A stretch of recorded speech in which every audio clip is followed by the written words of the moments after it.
Mukhang kinokontrol ang bata natin ang nilipis ng tawag. Pang point guard ang court vision. Pinahirapan ng Sanin sa kanilang home court. Yan ang pag-uusapan natin for today's video.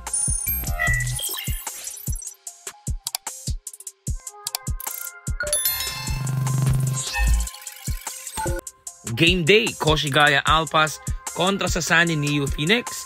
Coming from a loss last game against the Chiba Jets, ay susubukan ng Koshigaya na makabalik sa winning column.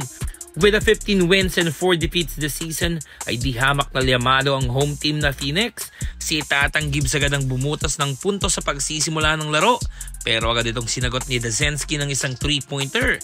Di kita ng laban pero nabago ang momentum ng laro nang matawagan ng bigman ng Koshigaya ng kanyang second foul na 30 seconds lamang ang pagitan mula nang makuha niya ang kanyang unang personal foul. 6 minutes into the first quarter ay inupo na ni Coach Ansay ang kanilang big man. Ang nipis ng mga tawag kay Kaiju. Ito rin yung nabanggit ko sa video last time na dapat ingatan niya. Ang mahalaga ay ulit sa sitwasyon na ma-foul trouble. Mainit ang opensa ng home team pero buti na lang at nakakasagot ang Koshigaya sa pangunguna ni Tatang Gibbs. Nagawa pa nga nilang makalamang sa pagtatapos ng first period 22-24. 8-minute mark sa second quarter nang ibinalik ang bata natin at medyo napahaba nga ang pahinga nito. Surprisingly na nagagawa ng Koshigaya na makipagsabayan sa home team kahit wala pang contribution mula sa kanilang import.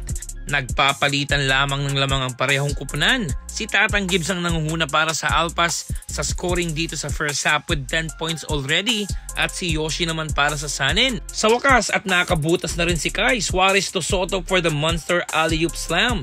Naitala na ni Kai ang kanyang unang punto sa larong ito at naitabla niya ang score sa 38. Ganun-ganun lang at may 6 na puntos na si Kaiju, 4 straight points bago matapos ang first half. 45-42 ang score, Kai with 6 points, 6 rebounds, 2 assists, and 1 rejection and 12 minutes of playing time. Nakuha ni Kaiju ang kanyang momentum. Quick jumper para sa bata natin, pasok na naman. Sinundan pa yan ng isang 3-pointer for his 11th point of the game.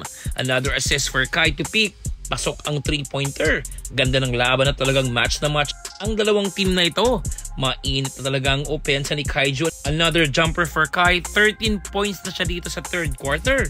2-point lead for the Alpas, 58-60 with 3 minutes remaining sa third quarter. Fourth and final quarter dito na nagsimulang lumayo ang kalamangan ng home team na Sanin Neo Phoenix at nakuha nga nila ang panalo. 12-point lead, 90-78 ang naging final score. Kai Soto with 15 points, 13 rebounds, 4 assists at 2 block shots sa loob ng 25 minutes of playing time.